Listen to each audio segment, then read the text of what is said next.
Assalamu alaikum. In today's lecture, we will discuss what is the trade cycle, what are the phases of trade cycle, and what are the characteristics of trade cycle. Trade cycle को business cycle भी कहते हैं। Economy में कुछ उतार चढ़ाव रहता है, फ्लक्चुएशन रहती है, और वो बार बार ऐसी जब फ्लक्चुएशन होती है तो इसको ट्रेड साइकिल या बिजनेस साइकिल का नाम देते हैं। इकोनॉमी में ऐसा मुमकिन होता है कि जो आपकी जीडीपी है, एम्प्लॉयमेंट है और अदर इकोनॉमिक इंडिकेटर्स हैं, उसमें एक अप टर्न हो, और ये भी पॉसिबल है कि उनमें डाउन टर्न हो। This up turn and down turn and the fluctuation in the economy is named as trade cycle और बिजनेस साइकिल। किसी भी बिजनेस साइकिल के चार फेज होते हैं। Number one is peak. Peak वो पॉइंट होता है जब आपकी इकोनॉमी अपने मैक्सिमम पे होती है। फिर रिसेशन। रिसेशन वो फेज होता है जिसमें इकोनॉमी में एक डाउन टर्न स्टार्ट होता है। फिर डिप्रेशन या ट्रॉफ, जिसमें इकोनॉमिक एक्टिविटी अपने मिनिमम पॉइंट पर होती है। और फिर रिकवरी, जब इकोनॉमी में एक अप टर्न स्टार्ट होता है। ये जो चार फेजेस हैं, इसको कलेक्टिवली क्या कहते हैं? This is called trade cycle और बिजनेस साइकिल। इसको हम one by one her phase को देख लेते हैं। हम स्टार्ट कर रहे हैं एक्सपेंशन से। एक्सपेंशन वो फेज है कि जब आपकी एग्रीगेट डिमांड जो है वो इंक्रीज कर रही होती है, और जब आपकी एग्रीगेट डिमांड एग्रीगेट सप्लाई से इंक्रीज करती है तो उसकी वजह से एक प्राइस लेवल बढ़ता है, और प्राइस लेवल के बढ़ने से जो प्रॉफिट इंसेंटिव है, ये पाई जो है मैं प्रॉफिट के लिए लिख रहा हूं, profit incentive to producer increase करता है, जिससे इन्वेस्टमेंट इंक्रीज करती है, और जिससे आपकी प्रोडक्शन इंक्रीज करती है, और जिससे एम्प्लॉयमेंट इंक्रीज करती है, और जिसकी वजह से आपका जो इनकम लेवल है इंक्रीज करता है, और उसकी वजह से फिर लोगों का जो लिविंग स्टैंडर्ड है वो बेहतर होता है। तो इस सारे फेज को हम क्या कहते हैं? रिकवरी, या आप क्या कहते हैं अपस्विंग, या आप क्या कहते हैं अप टर्न। तो इकोनॉमी में इस फेज में एक अप टर्न स्टार्ट होता है। शॉर्ट रन में एग्रीगेट डिमांड के बढ़ने से होता है, और लॉन्ग रन में मुमकिन है कि प्रोडक्शन पोटेंशियल इंक्रीज कर जाए। प्रोडक्शन पोटेंशियल का मतलब है कि आपकी कैपेसिटी टू प्रोड्यूस ही इंक्रीज कर गई। तो जब आपकी कैपेसिटी टू प्रोड्यूस इंक्रीज करती है तो उसको हम क्या कहते हैं? इकोनॉमिक ग्रोथ कहते हैं। यानी इकोनॉमिक ग्रोथ जो है वो दो रीजन से आती है। एक, या तो उसकी रीजन एग्रीगेट डिमांड होती है, और या उसकी रीजन एग्रीगेट सप्लाई होती है। एग्रीगेट डिमांड अमूमी तौर पर शॉर्ट टर्म फिनोमेना होता है, और एग्रीगेट डिमांड के बढ़ने से आपकी जो रियल आउटपुट है वो इंक्रीज कर रही होती है। और एग्रीगेट सप्लाई जो है वो एक लॉन्ग रन फिनोमेना है कि जिसमें ओवरऑल आपकी प्रोडक्शन पोटेंशियल या कैपेसिटी ऑफ प्रोडक्शन जो है इकोनॉमी की इंक्रीज कर रही होती है। इस सारे जो सिचुएशन को क्या कहते हैं? This is called the expansion और द रिकवरी और द अपस्विंग। क्लियर होगी बात? इसके क्या करेक्टरिस्टिक्स होते हैं उसको हम वन बाय वन देख लेते हैं। जब आपका एक्सपेंशन या रिकवरी या अपस्विंग हो रही होती है तो आपकी रियल जीडीपी इंक्रीज कर रही होती है। जैसे मैंने अभी कहा कि जीडीपी इंक्रीज करने का एक रीजन एग्रीगेट डिमांड हो सकती है, और ये शॉर्ट टर्म रीजन है, और दूसरी रीजन एग्रीगेट सप्लाई हो सकती है। अमूमी तौर पर चूंकि केन्सियन जो इकोनॉमिक्स है वो डिमांड साइड इकोनॉमिक्स है, इसलिए अमूमी तौर पर इसको एग्रीगेट डिमांड से ही लिंक किया जाता है। यानी एग्रीगेट डिमांड के बढ़ने से जब आपकी एग्रीगेट डिमांड एग्रीगेट सप्लाई से इंक्रीज करती है तो जैसे हमने एक पूरा लिंक डेवलप किया, तो उससे प्राइस लेवल इंक्रीज करता है, और उससे ये सारा फिनोमेना सामने आता है। तो ऐसी सिचुएशन में जो आपकी जीडीपी लेवल है वो इंक्रीज करता है। जैसे अगर हम इसको बना लें, सपोज ये लॉन्ग रन एग्रीगेट सप्लाई है, ये आपका शॉर्ट रन एग्रीगेट सप्लाई है, ये एग्रीगेट डिमांड है। तो अगर सपोज पहले आपका इक्विलिब्रियम पॉइंट ये था, और फिर आपका जो इक्विलिब्रियम पॉइंट यहां से यहां चला गया, तो एक्चुअली आपका रियल जीडीपी इंक्रीज हो गई। दूसरी रीजन क्या हो सकती है कि आपका ये लॉन्ग रन एग्रीगेट सप्लाई चूंकि प्रोडक्शन पोटेंशियल को शो करता है, तो आपका प्रोडक्शन पोटेंशियल ही इंक्रीज कर गया और आपकी इकोनॉमी में ओवरऑल जो रियल जीडीपी है वो इंक्रीज कर गई। तो ये दोनों रीजंस हो सकती हैं, लेकिन जैसे मैंने कहा कि अमूमी तौर पर जो बिजनेस साइकिल को लिंक किससे किया जाता है, इसको केन्जियन इकोनॉमिक्स में इसको लिंक किया जाता है। और केन्जियन इकोनॉमिक्स जो है वो डिमांड साइड इकोनॉमिक्स है, इसलिए इसको एग्रीगेट डिमांड से इसका लिंक जोड़ा जाता है। दूसरी जो इसमें चीज है कि इंक्रीजिंग एम्प्लॉयमेंट, जब आपका आउटपुट लेवल बढ़ेगा तो जैसे मैंने अभी आपको बताया कि एम्प्लॉयमेंट लेवल भी इससे बढ़ती है। तीसरी चीज आ गई कि जब एम्प्लॉयमेंट बढ़ेगी तो आपकी इनकम लेवल बढ़ेगा, ये भी हमने इसको डिस्कस किया। फिर हमने कहा कि ऐसी सूरत में जब इन्वेस्टमेंट ज्यादा हो रही होती है तो बिजनेसमैन का जो कॉन्फिडेंस है वो डेवलप हो रहा होता है और वो ज्यादा से ज्यादा इन्वेस्टमेंट कर रहा होता है। फिर हमने कहा कि जैसे कॉन्फिडेंस बढ़ेगा तो इन्वेस्टमेंट बढ़ गई, और फिर हमने कहा कि उससे प्रोडक्शन इंक्रीज होगी। यानी स्टार्ट में जो हमने लिंक जोड़ा वो सारी चीजें सामने आई, वो सारे फैक्टर सामने आ गए। और ऐसी सूरत में जब आपका क्या कहते हैं ये राइजिंग या अपस्विंग हो रहा होता है इकोनॉमी में, तो आपकी क्रेडिट जो एक्सपेंशन हो रही होती है, क्रेडिट आपका ज्यादा से ज्यादा, चूंकि बैंक्स जो हैं वो क्रेडिट दे रहे होते हैं और इन्वेस्टर जो होता है वो क्रेडिट ले रहे होते हैं। तो इस फेज में, जो एक्सपेंशन के फेज में, क्रेडिट क्या होती है, एक्सपेंशन होती है, इसकी क्रेडिट एक्सपेंशन होती है। अमूमी तौर पर ये इसका रिजल्ट होता है। और जब ये राइजिंग पोजीशन जो है, जैसे हमने उसका ग्राफ में शो किया कि अगर ये आपका, ये इस साइड पे हम टाइम ले रहे हैं और इस साइड पे जो जीडीपी या दूसरे इकोनॉमिक इंडिकेटर्स को ले रहे हैं, तो जैसे जैसे हमने कहा कि ये आपका था फेज, ये वाला फेज कौन सा था, ये था आपका जिसको हमने कहा अपटर्न है या जिसको हमने एक्सपेंशन कहा। जब बढ़ते बढ़ते आप इस पॉइंट पर पहुंच गए, तो मैक्सिमम के पॉइंट पे पहुंच गए, तो इसको कहते हैं पीक, या पीक पर आ गए। यानी आपकी आउटपुट क्या हो गई, मैक्सिमम हो गई। आपका जो एम्प्लॉयमेंट लेवल है, तो वो that is very closer to the full employment level. आपकी ऑलमोस्ट इकोनॉमी में फुल एम्प्लॉयमेंट चल रही होती है। जब हम कहते हैं फुल एम्प्लॉयमेंट लेवल, तो एक्चुअली 3 to 5% अनएम्प्लॉयमेंट होती है, जो कि स्ट्रक्चरल या फ्रिक्शनल अनएम्प्लॉयमेंट होती है, और इसको हम फुल एम्प्लॉयमेंट लेवल ही कंसिडर करते हैं। फिर है इस जो फेज में लोगों की इनकम अपने मैक्सिमम पे होती है, यानी उनका लिविंग स्टैंडर्ड भी बेहतर होता है, उनका कॉन्फिडेंस लेवल भी बेहतर होता है। हाँ, इसमें और क्या चीज होती है, क्योंकि जैसे हमने कहा कि इसमें एग्रीगेट डिमांड जो है वो अपने मैक्सिमम पर होगी, तो उसकी वजह से क्या होगा, प्राइसेस भी अपने मैक्सिमम पर होंगी। तो एक इकोनॉमी में इन्फ्लेशनरी प्रेशर होता है, इन्फ्लेशन चल रही होती है, प्राइसेस राइज हो रही होती हैं। तो अगर आपसे ये कहा जाए कि ये जो आपका अपटर्न है या आपका जो पीक पॉइंट है, तो क्या उसमें इन्फ्लेशन होती है या नहीं होती है, ये आमतौर पर चीज पूछ ली जाती है। खास तौर पे वो बच्चे जो सीए कर रहे हैं, उन पे ये एक आम तौर पे ये एक उमूमी सा क्या है, एमसीक्यूज टाइप क्वेश्चन है, कि जिसमें ये पूछ लिया जाता है कि क्या बूम पीरियड में या अपटर्न में इन्फ्लेशन होती है या नहीं होती है। तो जी, इन्फ्लेशन होती है, क्योंकि उसमें कीमतें बढ़ रही होती हैं। क्लियर होगी बात। फिर है जी ओवर यूटिलाइजेशन ऑफ रिसोर्सेज, तो इसमें इकोनॉमी ओवर हीट कर रही होती है, जिसकी वजह से ओवर यूटिलाइजेशन हो जाती है, ओवर इन्वेस्टमेंट हो जाती है, जिससे कीमतें बढ़ रही होती हैं।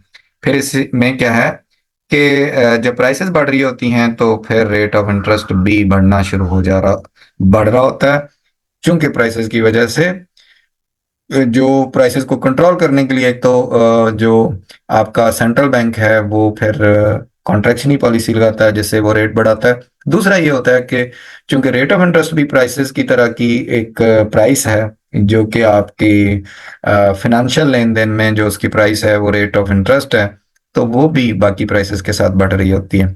तो ये एक इसका जनरल फिनोमेना है। तीसरा आ गया contraction. Contraction is the situation के जब आपकी इकोनॉमी में डाउन टर्न हो गया। केन्स ये कहता है, केन्जियन इकोनॉमिक्स में हमने एक पढ़ा था पहले एक लेक्चर में कि एमपीसी का कॉन्सेप्ट पढ़ा था। एमपीसी ये था कि जब आपकी इनकम में चेंज आती है तो कंजम्पशन में चेंज आती है, लेकिन जो एमपीसी की वैल्यू होती है वो is that is the lesser than 1। Lesser than one, और it lies between 0 and 1, 0 and 1 के दरमियान में रहती है। तो इसका मतलब क्या है? इसका मतलब यह है कि जब आपकी इनकम बढ़ती है तो कंजम्पशन भी बढ़ती है, but not with the same proportion. इसको हमने कहा था कि ये Keynesian psychological law of consumption है। यानी जब लोगों की इनकम बढ़ती गई तो उन्होंने अपनी पूरी इनकम को खर्च नहीं किया। जब वो पूरी इनकम को खर्च नहीं किया तो उन्होंने कुछ इनकम का हिस्सा सेव कर लिया। जब इनकम का हिस्सा सेव हो गया तो इसका मतलब है जो चीजें आपने बनाई वो सारी की सारी नहीं खरीदी। जब सारी की सारी नहीं खरीदी तो इसका मतलब है कि कुछ चीजें क्या रह गई, अनसोल्ड रह गई इकोनॉमी में। इसका मतलब ये हुआ कि एग्रीगेट सप्लाई एग्रीगेट डिमांड से बढ़ गई। जब एग्रीगेट सप्लाई एग्रीगेट डिमांड से बढ़ जाती है तो उससे क्या होता है? उससे ये होता है कि आपका जो प्राइस लेवल है वो नीचे आएगा। प्राइस लेवल के नीचे आने से आपका क्या होगा? एक तो प्राइस लेवल नीचे आया, उसकी वजह से प्रॉफिट मार्जिन नीचे आया, उसकी वजह से आपकी इन्वेस्टमेंट नीचे आई, उसकी वजह से प्रोडक्शन नीचे आई, प्रोडक्शन की वजह से एम्प्लॉयमेंट नीचे आई, या आप कह सकते हो कि अनएम्प्लॉयमेंट बढ़ी, और उसकी वजह से क्या हुआ? इनकम लेवल नीचे आया। उसकी वजह से क्या हुआ? आपका लिविंग स्टैंडर्ड जो है वो उसमें एक कमी आई, यानी लिविंग स्टैंडर्ड आपका पहले से खराब हुआ। तो ये इसके कैरेक्टरिस्टिक्स हैं कॉन्ट्रैक्शन के। अच्छा, आमतौर पर रियल जो कॉन्ट्रैक्शन है उसमें यही कहा जाता है, इसको एग्रीगेट डिमांड से ही जोड़ा जाता है। तो अगर एग्रीगेट डिमांड की वजह से जो आपकी जो इकोनॉमिक एक्टिविटी कम हो या प्रोडक्शन कम हो तो उसकी वजह से जो प्राइस लेवल है वो नीचे ही जाता है। अगर आपको ये क्वेश्चन कोई आ जाए कि प्राइस लेवल नीचे जाता है और सिर्फ एक इसकी ऑप्शन हो तो हाँ जी, प्राइस लेवल नीचे जाता है।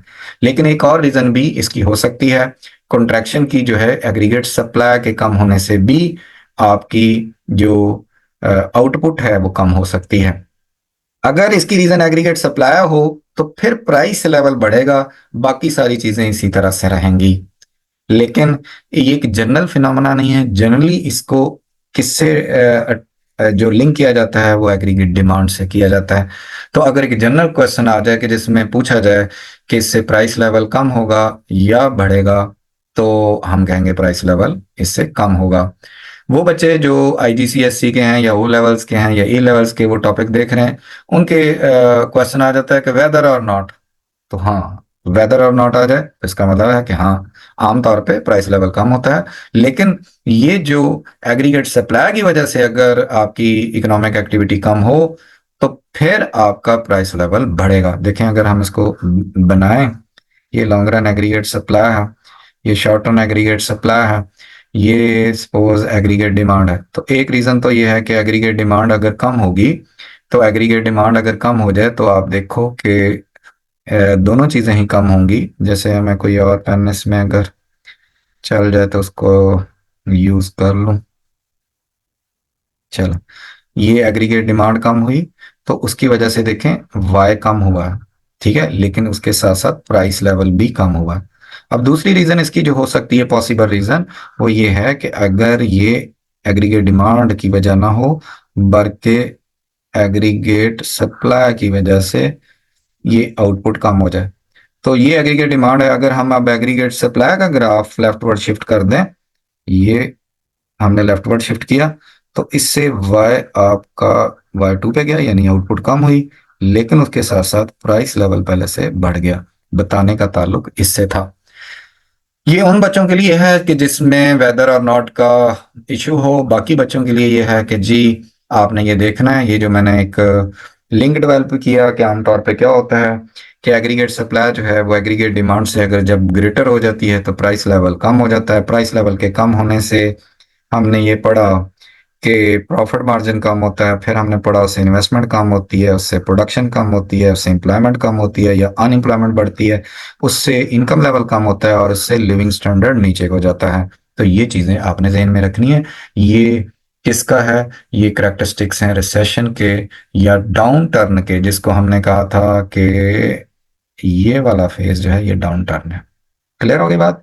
इसके अब करेक्टरिस्टिक्स को वन बाय वन जस्ट तेजी से हम देख लेते हैं कि क्या क्या है वो। जैसे डिक्लाइनिंग जीडीपी समझ आ गई, राइजिंग अनएम्प्लॉयमेंट समझ आ गई, फॉलिंग इनकम समझ आ गई, डिक्रीज्ड कंज्यूमर कॉन्फिडेंस के फेज में लोग ज्यादा इन्वेस्ट नहीं कर रहे होते, वो इन्वेस्टमेंट को कम कर देते हैं, और इससे क्या होता है, प्रोडक्शन में कमी आ जाती है, और इससे क्या होता है, आपकी जो क्रेडिट है उसकी कंडीशन ये होती है कि आप एक्सपेंशन नहीं हो रही होती, लोग क्रेडिट नहीं चल रहा होता, लोग ले नहीं रहे होते, वो डर रहे होते हैं, ये वाली चीजें।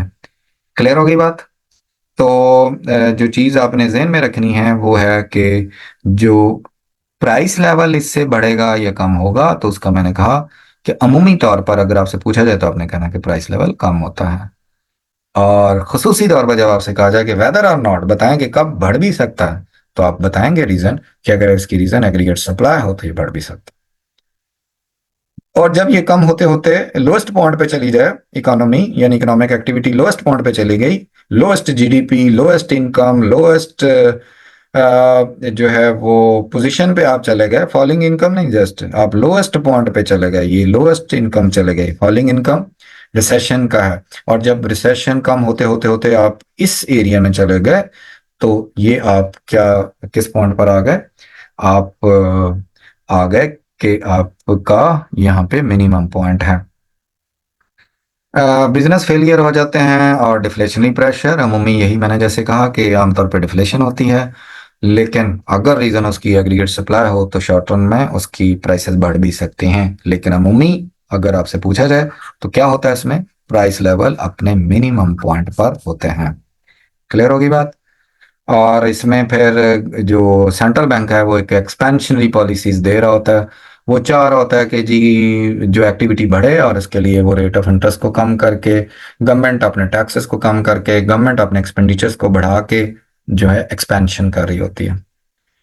फिर नेक्स्ट टॉपिक है जी कैरेक्टरिस्टिक्स ऑफ बिजनेस साइकिल, यानी ये जो हमने 4 फेज पढ़े उसमें क्या ऐसी चीज है, क्या ऐसे फीचर्स हैं कि जो कि हम जिसको हम डिस्कस कर सकते हैं। तो पहला, रिकरिंग फ्लक्चुएशन के बार बार वो जो है वो ऐसा होता है, जैसे एक फेज है वो अगर 3-4 साल पे चला तो हर वक्त किसी ना किसी फेज में कोई ना कोई इकोनॉमी होती है, जैसे ऐसे आप अब यहाँ पर हैं तो ये आपका पीक है, फिर आप रिसेशन पे हैं, फिर आप डिप्रेशन पे हैं, फिर जो है वो रिकवरी पे हैं, फिर बूम पे हैं, इस तरह से। एक चीज और आप ध्यान में रखें कि ये जो फ्लक्चुएशन होती है, ये जो अपवर्ड मूवमेंट होती है ये स्लो होती है, और डाउनवर्ड मूवमेंट जो होती है वो फास्ट होती है। यानी जो डाउनवर्ड है ये स्टीप होता है, और अपवर्ड जो होता है ये फ्लैट, रिलेटिवली फ्लैटर होती है। चूंकि जैसे हम किसी हिल स्टेशन पे जाएं तो जो अगर आप ऊपर पहाड़ी पे चढ़ रहे हों तो वो स्लो होते हैं, अगर आप उतराई पर हों तो वो तेज होते हैं। तो इस तरह से ये जो आपका साइकिल बनता है इसमें भी ऐसे ही होता है। फिर जो डेवलपिंग इकोनॉमीज होती हैं उसमें जो हर नेक्स्ट पीक पहले से थोड़ा अप होती है, रीजन कि एक अप ट्रेंड होता है इकोनॉमी में, जिसमें आहिस्ता आहिस्ता रिसोर्सेज डिस्कवर हो रहे होते हैं, और उसके अकॉर्डिंग आपका हर डेकेड जो है वो पहले से थोड़ा बेहतर हो जाता है, आपका कंजम्पशन पैटर्न इंप्रूव कर जाता है, आपकी टेक्नोलॉजी इंप्रूव कर जाती है, जिसकी वजह से एक हाइट जो हर नेक्स्ट हाइट जो है वो प्रीवियस हाइट से थोड़ी अप होती है। फिर है कि अगर एक सेक्टर में कोई इशू आ जाए, मसलन अगर हमारी किसी वजह से एग्रीकल्चर जो है वो उसमें कोई ऐसा स्लम्प आ जाए, तो उसका जो इफेक्ट है वो आगे इंडस्ट्री पे भी पड़ेगा। मसलन अगर वीट में प्रोडक्शन हमारी कभी कम हो जाए तो उसका इफेक्ट होगा फ्लोर इंडस्ट्री पर। अगर हमारा इसी तरह कॉटन में इशू आ जाए तो उसका आएगा आपका टेक्सटाइल पे। इसी तरह से जो एग्रो बेस्ड इंडस्ट्रीज हैं, शुगर केन में अगर मसला आ जाए तो शुगर इंडस्ट्री पे इफेक्ट आएगा। तो एक इंडस्ट्री का इफेक्ट दूसरे पे आता रहता है। फिर यह है कि इसमें ये मेरे ख्याल पॉइंट कुछ मिस्टेकनली को पिछला पॉइंट इधर आ गया। नेक्स्ट क्या है, अच्छा, वेरिएशन एंड ड्यूरेशन। तो ड्यूरेशन इसकी वेरिएशन हो सकता है कि एक इकोनॉमी में ये जो टोटल साइकिल है वो 3 साल में पूरा हो जाए, लेकिन दूसरी इकोनॉमी में ये 5 साल का ले जाए। तो ये जो total duration of the business cycle है वो डिफरेंट हो सकती है, depends upon the situation and depends upon the economies condition. फिर इसी तरह से है कि ग्लोबल इंटरकॉन्टेक्टेडनेस का मतलब यह है कि अगर सपोज कोरोना में पूरी दुनिया में देखें प्राइसेस नीचे गई, तो उसकी वजह से हमारी प्राइसेस में भी एक डाउनफॉल आया। जो पेट्रोल की प्राइस कम हुई कोरोना के दिनों में, तो उसकी उसका फायदा या नुकसान जो है वो हमारी इकोनॉमीज में भी हुआ। अगर पूरी दुनिया में कोरोना के दिनों में अगर बिजनेस एक्टिविटी रुकी तो हमारे जो टेक्सटाइल के बहुत सारे ऑर्डर्स जो थे वो कैंसिल हो गए। तो इसका मतलब है कि अगर एक मुल्क में कोई मसला हो तो उसकी वजह से दूसरे मुल्क में भी ये जो है इशू आ सकता है। फिर है साइकोलॉजिकल इफेक्ट्स। जब आपका अपटर्न होता है तो ऑप्टिमिस्टिक होते हैं लोग, वो अच्छा अच्छा सोच रहे होते हैं, वो समझते हैं कि उनकी जो इन्वेस्टमेंट है वो उससे बहुत प्रॉफिट कमा सकेंगे। और अगर डाउन टर्न आ रहा हो, इकोनॉमी में स्लम्प आ जाए, तो उसकी वजह से आप ये फील कर रहे होते हैं, पैसिमिस्टिक हो जाते हैं। तो ये एक साइकोलॉजिकल इफेक्ट्स हैं इसके।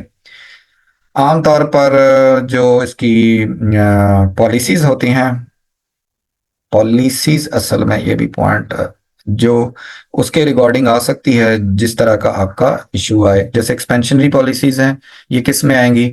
जब आपका कोई स्लम्प आ जाएगा तो एक्सपेंशनरी पॉलिसीज आ जाएंगी, यानी गवर्नमेंट पॉलिसीज उसके अकॉर्डिंग होती हैं। और अगर आपकी जो अपटर्न है तो उससे आपकी जो जिस तरह की पॉलिसीज बनेंगी कि एक्सपेंशनरी पॉलिसीज कब बनेंगी? जब आपकी इकोनॉमी में एक डाउन टर्न या मिनिमम पॉइंट पर खड़ी होगी।